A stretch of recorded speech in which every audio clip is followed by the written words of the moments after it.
1, 2, 3. Лиско! Лиско! Какво? Ела! Аха! 3 умни същества на едно място. Лиско, здравей. Здравей. Ах, добре, че дойде. Сега ще става каквото ще става. Защо? Да не би да се е случило нещо? Да. Случи се. Така е добре. Ще има някое приключение. Тази сутрин събуждам се и си викам. Времето е хубаво, пък не се очертава приключение. Как сте? Добре сме, но едно друго нещо не е добре. Трябва да го спасяваме, защото е в беда. Кого ще спасяваме, Домби? Чими. Какво е, Чими? Нищо. Едно абсолютно нищо. Как така нищо? Така. Нещо много неопределено. На такива аз казвам нищо. Ти си нищо. Кой се обажда? Аз. Той каза аз. Някакво малко нещо, което се е вмъкнало през една дупка. Едно нищо. Не, Мокси, не си прав. Това нищо каза аз. Щом едно нещо каже за себе си аз, значи нещото си е нещо, а не нищо. Мокси. Какво, Лиско? Кажи аз. Аз. Видя ли?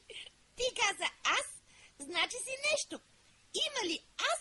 Има нещо. Абе, вие ще ме спасявате ли? Кой се обажда? Чими-джими, чами-джоми. Започва да става интересно. Ей! Какво? Името ти е най-малко 3 метра. Трябва да се изговаря на почивки. Но звучи като музика. Я го повтори да се насладя. Чими-джими, чами-джоми. Това се казва име. Можеш да го започнеш в понеделник, а да го свършиш в сряда. Ако нямаш почивен ден, разбира се. Във Варела ли се намираш? Да. И как стана тая работа? Ох, и на теб ли да обяснявам, глупако? И на мен.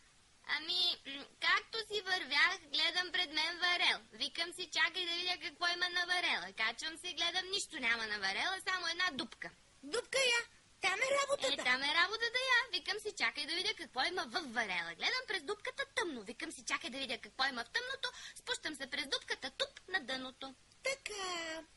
И какво има в тъмното? Нищо. Не е то нищо. Глупако, разбери, нищо няма. С глупак не можеш да ме обидиш. Измисли нещо друго.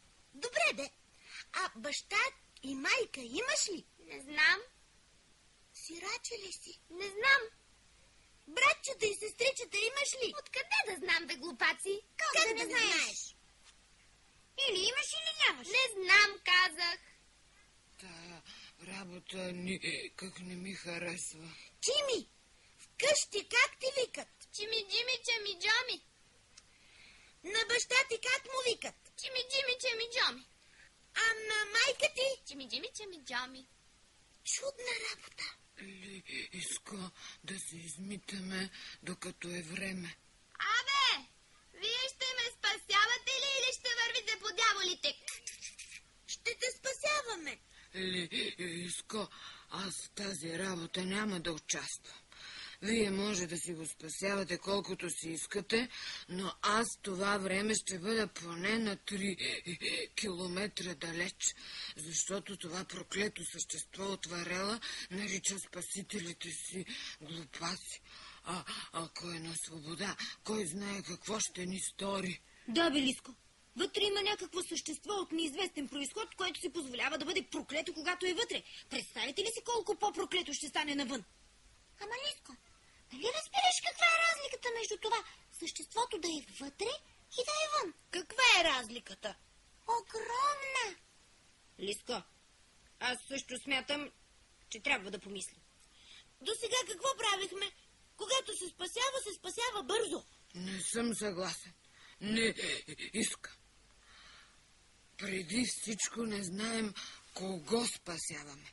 Дори не знаем какво спасяваме. Може да е нещо, което не е за спасяване. Мокси, няма такова нещо, което да не е за спасяване. Ако някой се нуждае от помощ, спасяваш и не мислиш. Законът е такъв. Изпадне ли някой в беда, спасяваш. Трябва. Такъв е законът. Хайде, Какво хайде? дайте въжето. Ето го. Все пак да помислим. Всичко трябва да се обмисли. Дори когато протегнеш ръка за помощ. Стига! Престанете! Чими, защо викаш? Плашиш приятелите ми. Много дринкате, обсъждате. Във варел ли съм попаднала или на събрание? Да го спасим ли да не голи? Плямпате, стоите, гледате. Омръзна ми да ме спасявате. Сега да потрай малко, ще те спасим. Ще ме спасете, вятър. Аз чакам, а те бъбрат. Лежа във варела, чуда се какво да правя, а те дискутират, заседават. Заседаващи такива, засрамете се. Добре, да засрамихме се. Излязали веднъж ще ми станете само на философи. Иско, чули? Чух, Мокси. Само, че въжето не е ли малко късо? Не ме интересува. Няма да спасявам това зло. Трябва. Макар, че да ви кажа правата, и аз съм нещо разколебан. Но Чими е изпаднал в беда. Не в беда, а във варел. Все едно, почваме спасителната акция. Айде, Какво хайде, Мокси? да си вървим. Лиско, и мен ме е страх. Това нещо вътре не ми вдъхва доверие. Димби, ти какво ще кажеш? Много те уважавам, Лиско, но ме е страх. Не знаеш какво ще направи неблагодарникът от бъчвата. Ха сме го извадили, ха ни е изял. Довиждане. Довиждане, приятели.